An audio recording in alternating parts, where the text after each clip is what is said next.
हमने पिछले क्लासेस के दौरान concentration measurement of the solutions में यूनिट्स की स्टडी शुरू की थी।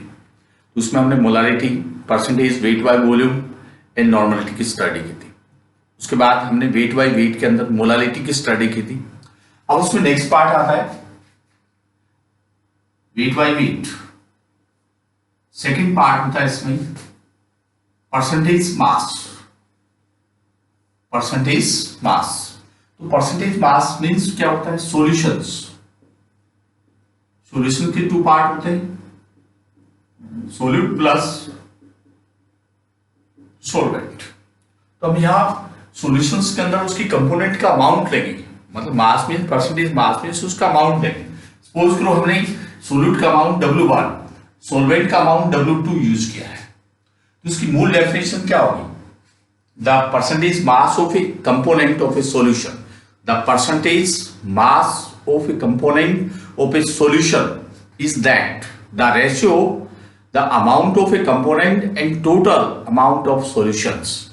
किसी सॉल्यूशन में परसेंटेज मास निकालना है तो उस कंपोनेंट मास परसेंटेज का जो रेस्ट क्या होगी? कंपोनेंट्स की amount of components divided by total amount of solutions.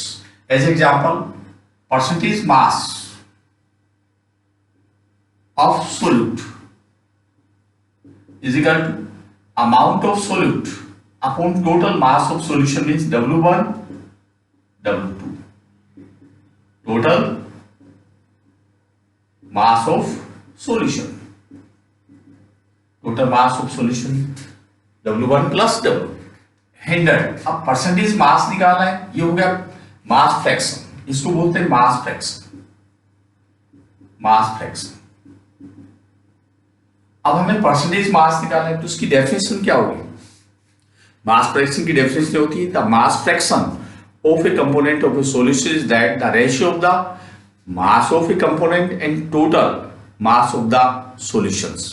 किसी भी सॉल्यूशंस के अंदर कंपोनेंट की मास फ्रैक्शन में, कंपोनेंट की मास में हम सॉल्यूशन के टोटल मास को डिवाइड करते हैं। अब परसेंटेज मास निकालना है, इसका अर्थ है the definite amount of solute present in 100 parts of solutions, 100 parts gram of solution. किसी सॉल्यूशंस के 100 पार्ट्स ग्राम पार्ट्स में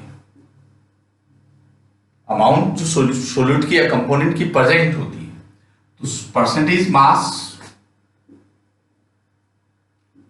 of solute is equal to W1 upon W1 plus W2 into 100। अब हमें percentage of solute weight wise, percentage weight wise weight, इसको ऐसे बोलते हैं, तो W2 upon W1 plus W2 into 100। यहां सॉल्वेंट का मास फ्रैक्शन है, ये सोल्यूट का मास फ्रैक्शन है। इसको परसेंटेज, यदि हम परसेंटेज में नहीं निकालते हैं तो इसको मास फ्रैक्शन कहते हैं। Mass fraction means the ratio of the amount of component and total amount of solution. Mass fraction, percentage mass fraction means the total definite amount of solute is present in 100 gram parts of solution.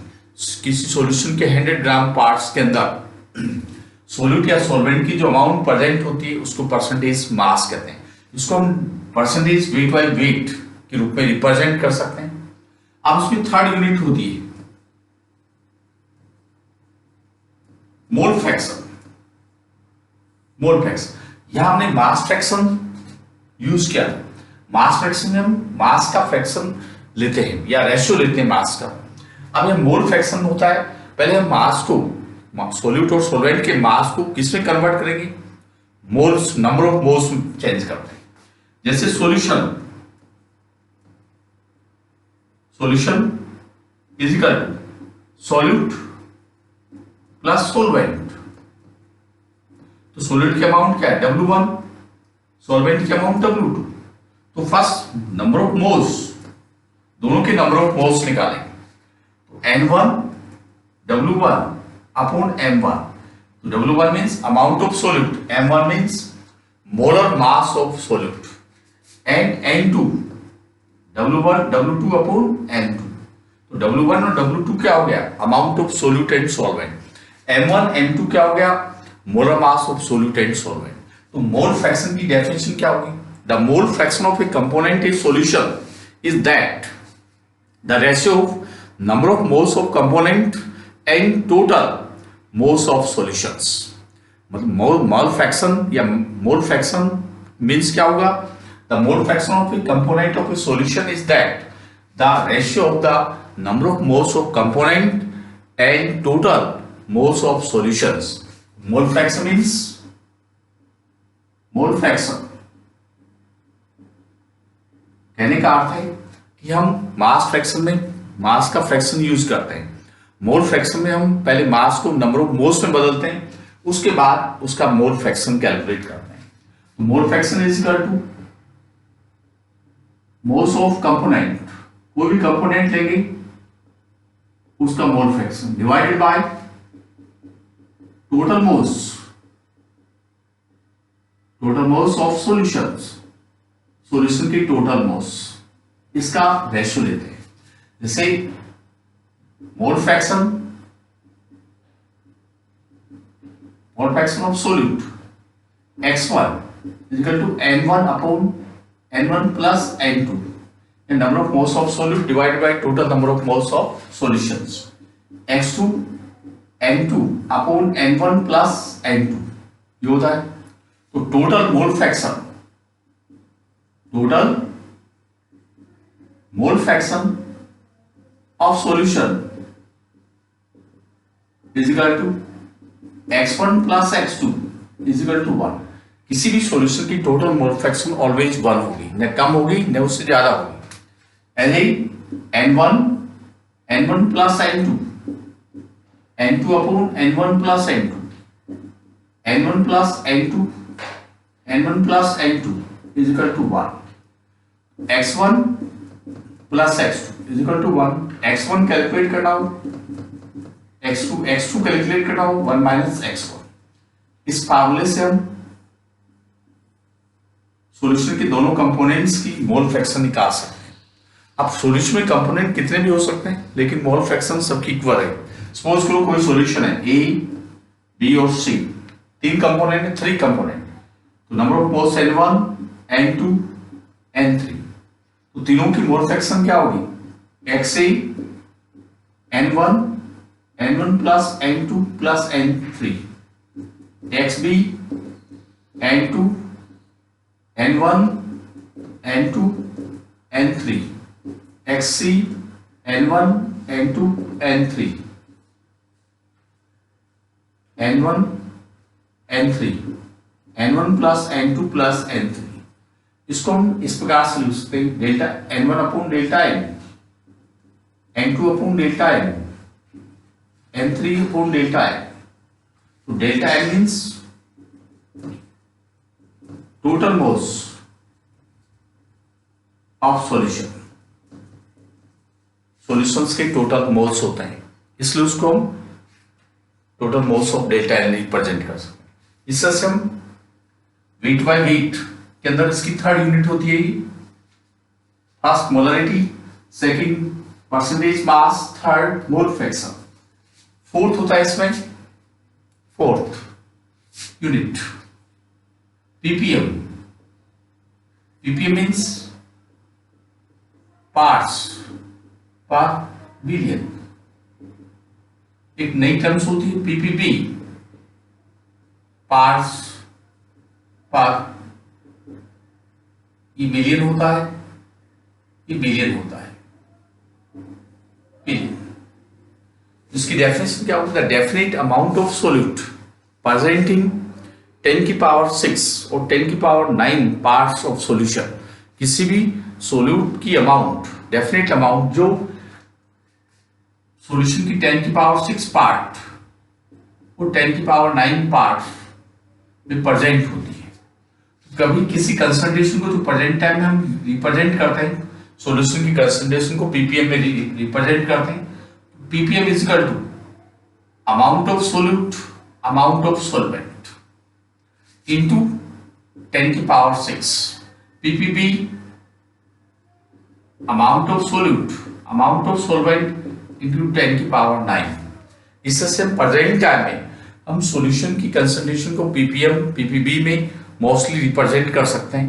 इससे हम wait by wait के अंदर इसकी fourth unit होती है। Last unit के तौर पर हम पढ़ते हैं वॉल्यूम बाय वॉल्यूम। इसमें क्या होता है percentage weight by wait, volume by volume, volume by volume, volume by volume. जैसे हमने परसेंटेज वेट बाय वेट निकाला था, वैसे ही इसमें क्या है the definite amount of volume of solution, the definite volume of solutions solute are present in 100 milliliter volume of solution. यहां solution के अंदर सोल्यूट प्लस सोलवेंट दोनों होते हैं, उसका volume V1 V2। Percentage volume by volume of solute, solute का क्या होगा V1 upon total volume of solution into 100। Percentage volume by volume of solvent V2 upon V1 plus V2 into 100। इससे हम percentage weight by weight और percentage volume by volume calculate करते हैं। As example, what do you mean by 20% weight by weight aqueous solution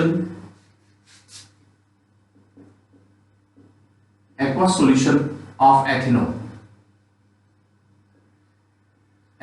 aqueous solution of ethanol। What do you mean by 20% weight by volume by volume? 25% volume by volume aqueous solution ethanol का है, उसका क्या अर्थ होता है? It means क्या है 25 ml ethanol इसमें present है 75 मिलीलीटर वाटर में प्रेजेंट है। What do you mean bye 25% volume by volume aqueous solution of ethanol? It means 25 milliliter volume of ethanol present in 75 milliliter water। 25 milliliter ethanol 75 milliliter water में present है। Next, calculate the ppm, calculate the concentration of chlorine in water through ppm। Suppose chlorine, amount of chlorine 1.10 10 की power -3 gram chlorine present in 1 kilogram sea water, 1 kilogram sea water। To determine the calculate the concentration of in ppm, represent the concentration in ppm। First formula ppm is equal to W1 upon W2 into 10 की power 6। तो amount of chlorine 1.10 10 की power -3 divided by 1000 gram amount of solvent into 10 की power 6, 1.10 ppm। इसी को PPB में show करना हो, इसी को पीपीबी में शो करना हो W1 W2 into 1000 into 10 की पावर 9, 1.10 10 की पावर -3 10 की पावर 3 into 10 की पावर -9, 1.10 into 10 की पावर -3 ppb। इससे हम कंसंट्रेशन को रिप्रेजेंट कर सकते हैं, ये इसका प्रोसेस होता है। नेक्स्ट, सपोज करो 5 ग्राम NaOH, हम सब्सटेंस सोल्यूट कोई भी ले सकते हैं, जैसे 5 gram NaOH, 5 gram acetic acid, 10 gram sulphuric acid, dissolve present in या dissolve in 250 millilitre 500 millilitre volume of solution. Calculate the molarity. हमें कोई सब्सटेंस दे रखा है, उसकी अमाउंट दे रखी है, साथ में वॉल्यूम दे रखा है, हमें इसकी मोलरिटी निकालनी। तो molarity formula W1 into 1000 upon M1 into V इन मिलीलीटर। तो W1 कितना है 5 ग्राम, वॉल्यूम कितना है 250 millilitre, mass of solution molar mass of NaOH 23 plus 16 plus 1 40। तो M is equal to 5 into 1000 upon 40 into 250 for 10 1 by 2 तो 0.5 मोल पर लीटर। इससे हम कोई भी न्यूमेरिकल लेकर मोलरिटी को कैलकुलेट कर सकते हैं। ये इसका प्रोसेस होता है।